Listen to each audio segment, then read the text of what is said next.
کہ جناب آغا ظہیر عباس Shirazi deputy commissioner ضلع مری ان کی قیادت میں وہ تمام عوامل جو ہماری عادت بن گئی تھی. اصل میں ہوتا یہ ہے کہ جب بچہ اس کو دانتوں کی خارش ہوتی ہے اور وہ غذائیت میں تبدیلی پیدا ہوتی ہے تو اس وقت اس کو وہ ایک مارکیٹ میں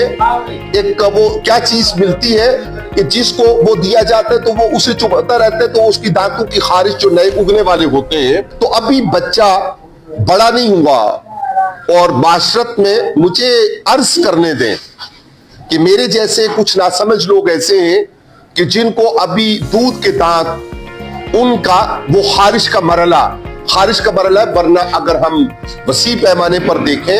تو ہمارے مفادات کا تحفظ ہے اس بات میں